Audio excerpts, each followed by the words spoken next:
Hey, Uh, you're good. all right. And all right, ladies and gentlemen, fellow bleeders out there, welcome back to the Cold Blooded Podcast. I am your host. That is your host, Drew Lynch. And that's our co-host, Isaac Allen. And today we have a very special guest, a fellow comedian, Chicago local native, one of my favorite comedians that I started with, our friend. Please welcome Joe Marrese. How are you, Hey, Joe? Yeah. great to be on with you.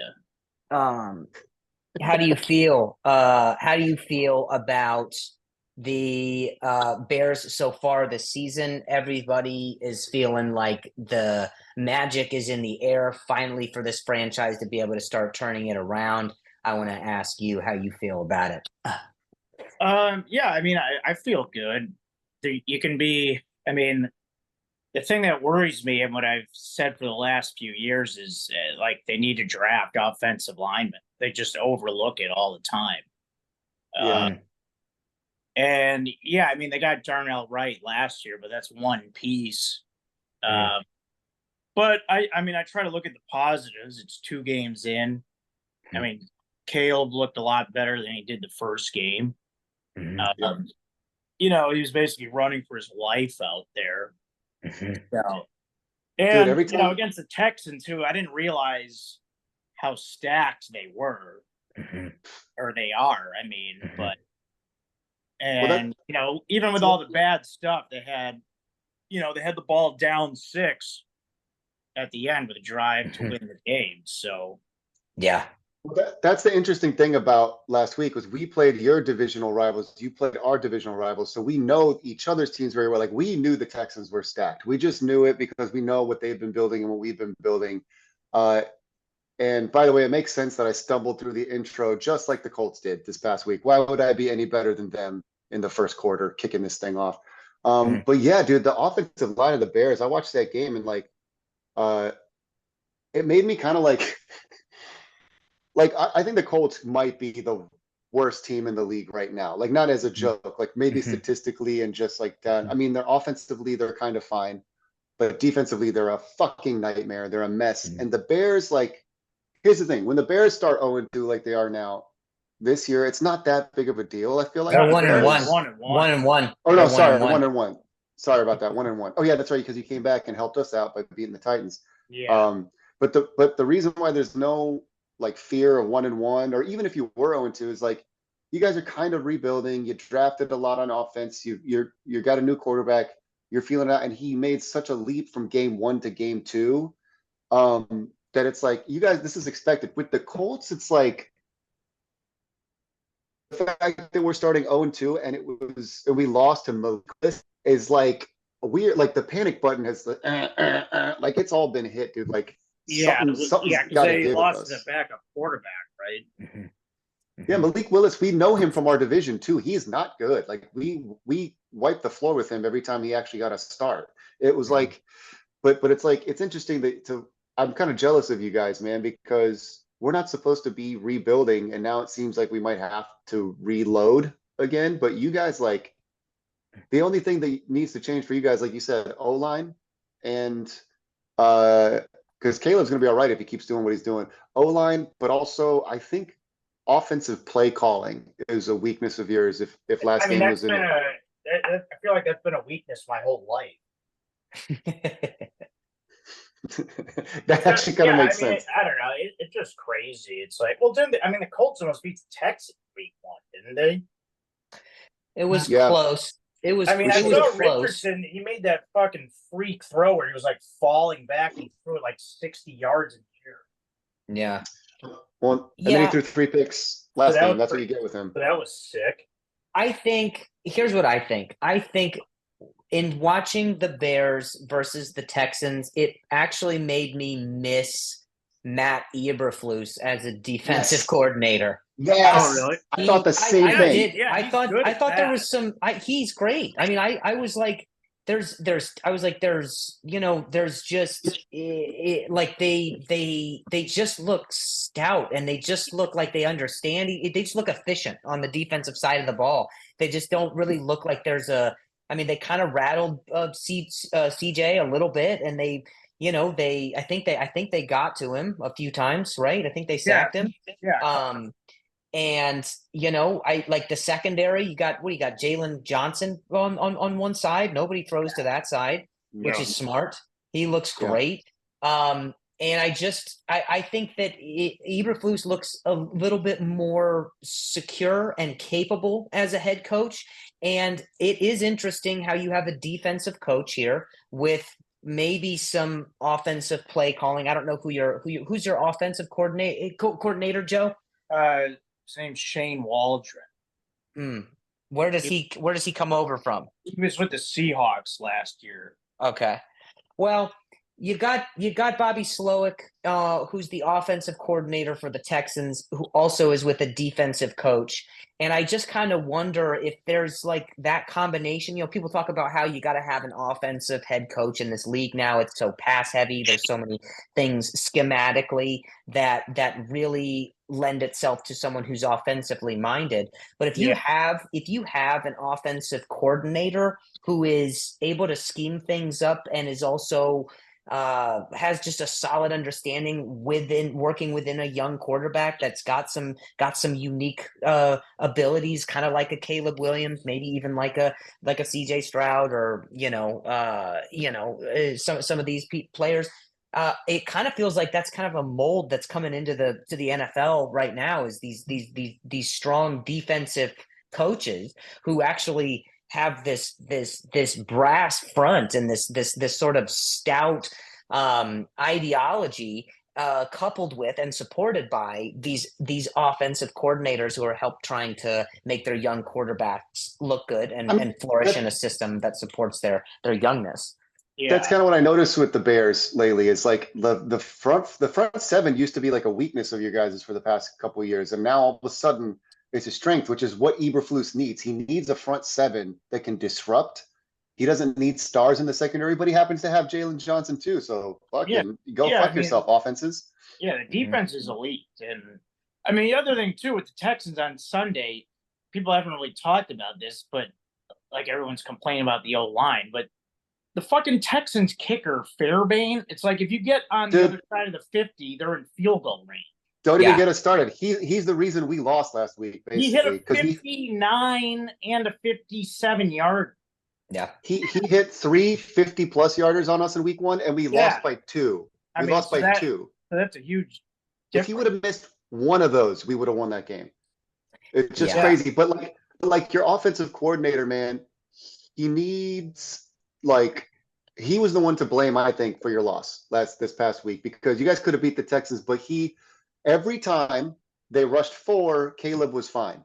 yeah. Every time they realized they just put one-on-ones, your offensive line lost one-on-ones every time. Well, So that's the thing. I'm literally, as a Bears fan, I'm tired of getting out coached every game. It's like mm, if a team makes, you know, teams make adjustments and then we never do. It's like Mm. it's crazy. so what do you think about this upcoming game against us? I don't know. I mean, I I don't know. I like the Bears to win. I mean, Well, yeah. well, I hope Keenan Allen plays. He was out last week. Um, I mean, the Bears have not gotten any kind of running game going. So hopefully the Mm. Colts defense is bad at that. We very Well, much are. if you want a team to get right with the running game, it's our defense at this point. Yeah. I mean, Put anybody out there to run on us, Joe, if you want. yeah, If you can we've get already if you can get to if you can get to Indianapolis, you could do it. we've already yeah. Yeah, I'll You, take you don't give me the even rock. yeah, you don't even need a helmet, dude. Just go in what you're dressed as right now. You're good. You'll All run right, for good. 200 yards. I wonder what I think Like, the Colts are favored in this game. I mean, is it in Chicago or is No, it No, in? it's in Indianapolis. yeah. Look, I could see the Colts winning this, but it's like, I honestly, Joe, I have no idea what to expect of this game. At the beginning of the season, Drew and I were like, this is an easy dub for the Colts, mark it down. But the Colts do this to us every year. I don't know if the Bears do this to y'all, because it's just because you know how every team has like a yearly habit they just can't break. There's just always something about every team that's like a bad yearly habit. For us, Yeah. it's like, dude, we start 0-2 almost every year. And then somehow we hit the panic button and then we kind of figure it out halfway through and then we close out strong. But Yeah. like this kind of panic is different. I don't know if we've ever allowed over 400 yards in the first 2 games of rushing ever before. Like this Oh, is, wow. yeah, no, dude. Joe Mixon went off for a Good, buck 51, and good news. then Good news for me. Good yeah, news. good Yeah. news for DeAndre Swift. Hmm. But yeah, like that's our big thing. I could see this going either way, man. The key to, I think, with us, if we're gonna beat you guys at all, just the defense. The defense has to, like, that's literally the overarch. I Do they can't even have guys pinpoint. hurt? Isn't Buckner hurt? Yeah, Buck's out for 4 games, and For our four? secondary is for 4. Yeah, he's on IR as of today, and our secondary potentially has a returning safety, but our star corner is out as well. So Good news again. I feel good about Caleb Williams's chances. I think this is a great game for Caleb Williams's development. That's what I think. Oh God, We that's need a so good sad. bounce back game. Yeah. And we're Yeah. kind of looking for one. Well, I mean, we're looking for just a bounce back, just a win. We're just looking for our first one. So it's Yeah. kind of like, I think the mistake that I don't get the sense that the Bears underestimated the Texans. Maybe the Bears fans underestimated the Texans. I I feel know like for I did a little bit. I'm like, give me yeah. a break, man.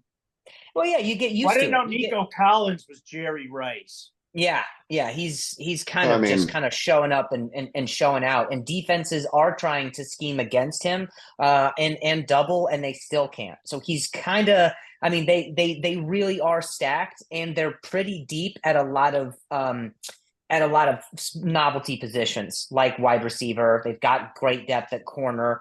They have excellent pass rushers. They added to their backfield with Joe Mixon. I mean, they really, really look like the real deal. I just think that for a very Yeah. long time, the Texans were a team where so many people looked at their schedule and chalked it up as a W for themselves.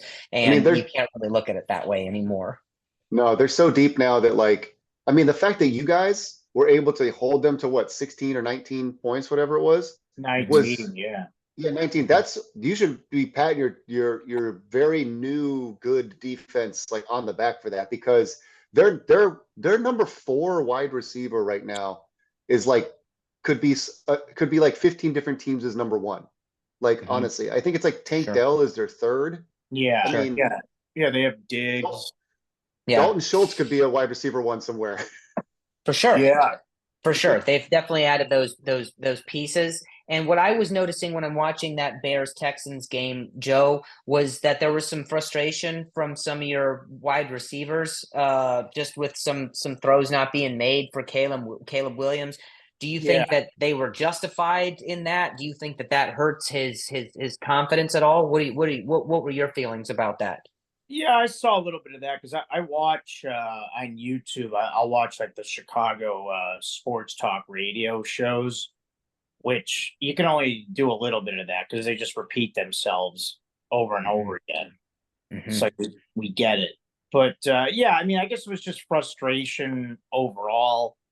I mean, obviously the receivers can see that Caleb's not getting much time, and so they're probably like, figure when he does have time, get us the ball. I mean, yeah, I guess he missed a couple of throws, but whatever. We were talking about that with Justin Fields in year 3. So like people Mhm. want to compare those two guys with their like this is his second game. Yeah. I mean, Yeah. So for I want to say, I think that Caleb Williams is going to have that adjustment period where he can't necessarily scramble as effectively, or when he does and he gets hit or sacked or tackled for loss, yeah. it's gonna have a bigger impact with these guys. These guys are And there was bigger and they're faster, and yeah.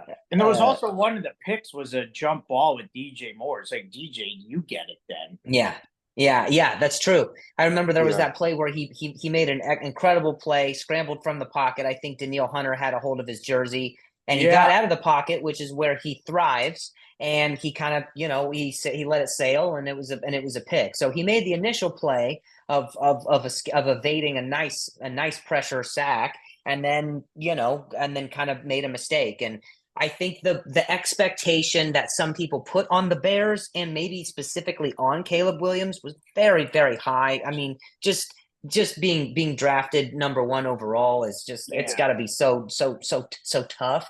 But I just hope that the Bears, and I think a lot of Bears fans are patient enough to see that this is still an improvement for over the past 4 or 5 years with this team. Well, that's the thing. Gonna, I see him already better than Justin. Mhm. Like you can just tell by watching just the way he throws the ball and how he goes through the reads quicker. It's, I mean, it's already like, I'm not worried about Caleb at all. Well, here's the thing. I was going to ask you about Caleb but not be worried about him specifically so much as what's surrounding him, and I want to hear what you think about your GM in this situation, because as Colts fans, we are all too familiar with what happens. And actually, you guys with Justin Fields, it's the same way. We're all too familiar with what happens when you draft your QB of the future and then you don't build an O-line around him and he gets beat to shit and then suddenly retires. Like that, like no other team has experienced. No, it was Peyton Manning. Yes, it was Andrew Luck, Joe. All right. No other team has literally known our pain with that. That's not in the other 31 teams. That hasn't happened. It's just the same thing happened to Deshaun Watson in Houston. I mean, do you worry that happens with Caleb if they just don't draft O-line and go to free agency and get some blockers? No, I mean, I think they'll figure it out. I mean, it's pretty clear to see what the issue is. And every week it was clear with Justin. Huh? It was clear with Fields as well, though. Yeah. I mean, but Fields, you can, like, I would watch these breakdowns of him, and I mean, he missed open receivers left and right. I mean, not missed them, but didn't even throw the ball. Like, missed them, like, didn't read the field. Yeah. I mean, Caleb gets rid of it quick. He's a different quarterback. I mean, the only thing, I would say is, no, I don't think he'll get frustrated like that. And I think, the Bears know, well, here's the other, I was going to say, they can't make excuses every week too. Like week one, it was like, oh, that was one of the best D tackles. And now week two is, oh, those are some of the best defensive ends. I mean, every team has great players. It's the NFL. So it's like, I mean, figure it out. Move the guys around. I mean, they drafted an old lineman in the third round from Yale who's on the bench. I can't even pronounce his name, but it's like some weird name. But it's like, play that guy then. I mean, what do you think, Joe, is the strength and the weakness of this team? Everything's strong except the offensive line. I mean, they loaded up everywhere except there. Yeah, and I think that affects your run game too. So by proxy, the run game is weak as well. Yeah, that's the issue right now. I mean, yeah, I hope they get it figured out fast because they really have to figure it out immediately. A lot of teams, what they do is they kind of forego or overlook maybe how weak their front is, especially on offense, if they have a very mobile quarterback situation coming in, a mobile quarterback coming into their situation, and that I think is a mistake. But also it's the catch-22 of why. I mean, a bad team is bad for a reason, and that's why they end up getting to pick so high, and so if a team is bad and they end up getting to pick so high, now of course the Bears situation was a little different with Carolina, but at the same time, it's like they're drafting kind of high because they were bad. And if they're bad up front and they can't necessarily protect, that does put a lot of pressure on a very young quarterback to process more quickly, get through the reads more quickly, deliver the ball more quickly, and all while adjusting to the fact that these guys are, like I said, just bigger and faster and have stronger mental acumen to be able to try and confuse a rookie quarterback. Yeah. Yeah, and it's I do like they took Rome Odunze number 9, but it's like, I mean, do we take a lineman there? I don't know. See, that's what I was kind of getting at. It's like the one time that that Grigson, before we fired his big dumbass, the one pick he made that was good was like when finally people were bitching about the O-line too much, and he drafted Ryan Kelly with his first pick in the first round at like 15 or something. Who was And that? people were He's a the center. center. Oh, okay. And because Andrew Luck was just getting beaten up by a bottom five, O-line allowing pressures every play. And uh that ended up paying off for us. So sometimes, and it was a little bit of a reach, like no one was going to take a center at 15. Like that just doesn't happen. I mean, And especially people back, should. I think so too. This whole thing with drafting best player available versus drafting for need, I'm like, everybody goes, just get best player available. And now teams are starting to draft players of need, and it's Yeah. working. So I think the Bears, if they want some long-term success with Caleb Williams at the helm, they need to build around him the same way the Colts did around Manning, the same way the Patriots did around Brady. They need to build around the star, but you got to be able to protect the star. You can't just give them a bunch of receivers and go, here you go. Even the Texans, who their O-line isn't the best, but they've played together a while. They made like one free agent, acquisition, and Yeah. they're gelling. They're figuring out how to gel, which is, I think, the way that you guys can beat us is by gelling that offensive line and being consistent, like getting the whole team consistent, because we are so inconsistent that like we might drop 14 points on you in the first quarter and then never score the rest of the game, or we might not score until the fourth quarter and drop 21.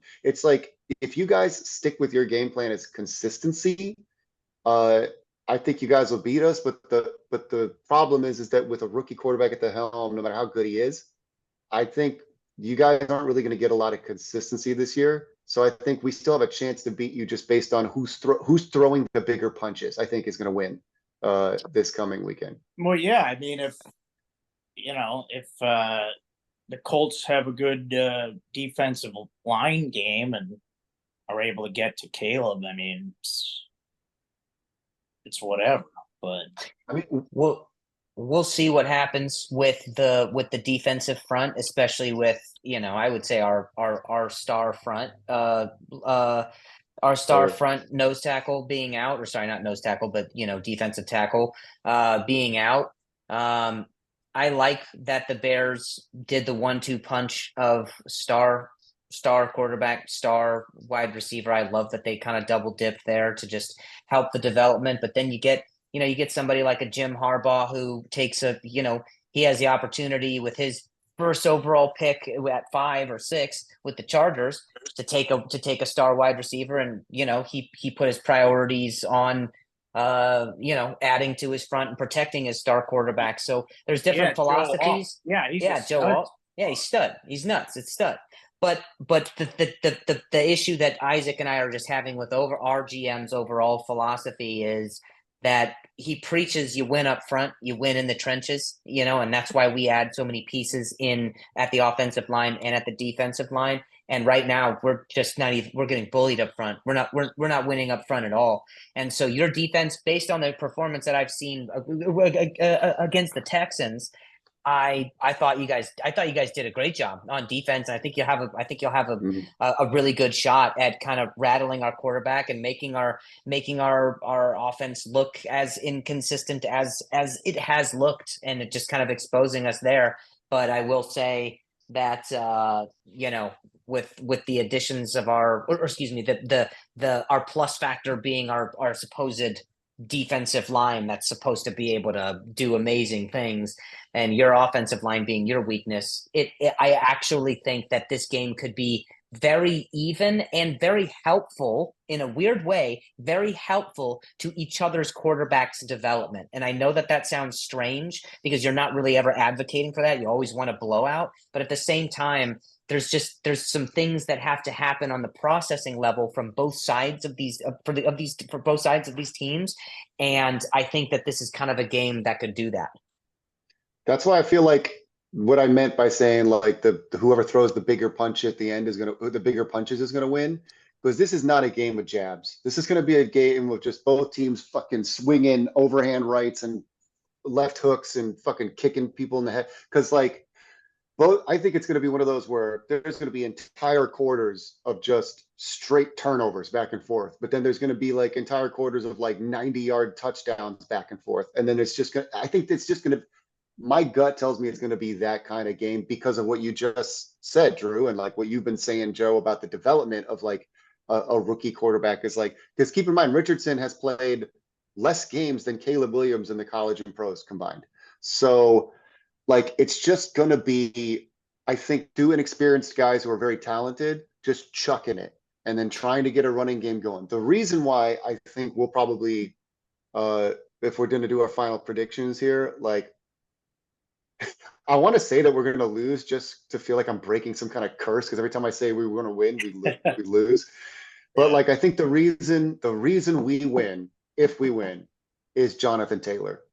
And when you talk about getting out coached, Joe, the worst is when your coaches just are sucking themselves. They're beating themselves. And like, I don't know if you saw against the Packers, we took Jonathan Taylor out for an entire more than half of the fourth quarter. He was just not on the field. And he already had 103 yards rushing. Why? Dude, I was texting Drew like the most evil, like, I mean, I'm not as evil as what I used to do, but like I mean, what in my head, what I was thinking as I was texting him, our coaches suck ass, is in my head, I was thinking like, I want to jump through the screen and grab Shane Steichen by his skinny little throat and just throttle him and be like, what? Why is our best offensive player inarguably on the sideline right now on the most important drives of the game where we need him to win? Why are you trying to put Anthony Richardson's Superman cape on and force him to go do Superman things when this is his 16th game he's ever played? Yeah, that's crazy. What's the points? What's the points that you put out for your prediction there, Isaac? Oh God. Oh God. Hopefully like 0-0 draw and I just don't have to watch it. I can just turn it off like in the first quarter. I'm gonna say it's gonna be a little bit one-sided either way. I don't know, dude. I think it's gonna be like a 21-10 type of game either way. But if I'm gonna make a prediction. This is like, dude, I feel like that meme of like from the Notebook of like asking a woman where to eat. Like it's just gonna take me a half an hour to make this decision. All right. But I'm gonna go with Colts only because they've never started off 0-3 in the last like few years. So I just don't see them doing it. I see Steichen getting it right. I see him realizing that he was stupid last game. And I see Gus Bradley now being forced to figure out what to do without DeForest Buckner. So he'll actually think for once instead of just running the same goddamn stunts over and over and over again up front.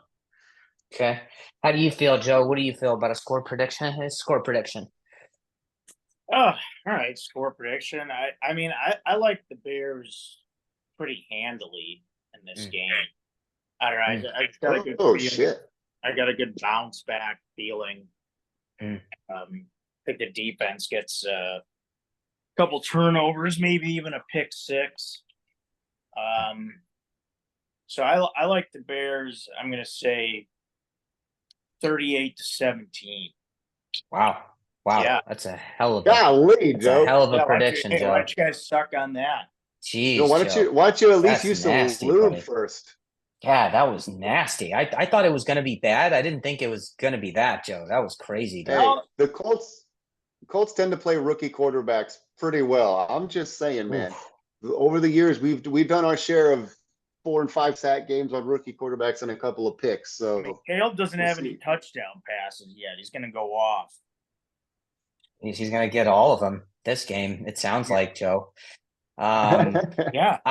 I'll say this. This is what I'll say. I also am in the camp of just wanting to pick the Bears to win because I don't even know that our team necessarily deserves to. And so I think that it is actually going to be closer. I think it'll be closer than 38-17. But I'm going to put it in the ballpark of 24-19, and I am going to say Bears. And then what I am hoping, though, and this is actually what I'm hoping, is that we feel better about, regardless of the score, we feel better about our quarterback situations, both teams, going into the next game. That, to me, at least, would be somewhat of a victory, despite maybe not getting the actual victory. That's what I hope. Yeah. All right. And you know what, Joe? All right, let's make a little wager. Okay. If the Colts win, then I, you have to eat. What should we do, Drew? We gotta have something because he's I going don't he's know. going 38-17 here. We I mean, can't I just don't. let that I mean, I don't like disrespect the slide. I would never make Joe do anything he doesn't want to do. His perpetual state is distraught, so I'm not going to put that on him. Yeah. His perpetual state is one of like, all right, guys, I guess this is my life. Yeah, Yeah. Joe looks bothered to have done this podcast. He's like, yeah, Jesus, what am Yeah, I he's over wasting there. my fucking He was time over doing there. this? He was over there Making a making himself sandwich. Yeah. making a screwdriver. Yeah, bro. I He just was saw like, orange. I was geez. like, oh, he's making a screwdriver over there. But he doesn't That's a drink. Bears fan right there. That's a Bears fan. He's just putting the camera in the other room while he's I showering. guess I guess I'll do this podcast. I don't know. Maybe. We'll see. I started comedy with Drew. I guess he's doing all right. I was Oh, he pretty. didn't. I was pretty hungover yesterday. I drank a lot during that Bears game.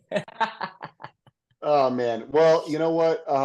All due respect, man. I think your team's got a bright future. I think our team does, but maybe not for the rest of this season. We'll see. We have 15 seconds left. So, Joe, thank you so much for doing this, man. We appreciate you coming on and talking a little football with us. Good luck this week, man. Yeah, fun times, guys. Yeah, we'll see. We'll see what happens. Yeah, it'd be funny if we get the score right. So yeah, we'll see. It would be bizarre. All right. Not Thanks, if you Joe. get it right, it won't be funny. Yeah. All Later, right, buddy. guys. Joe. Good times. Good talking to you.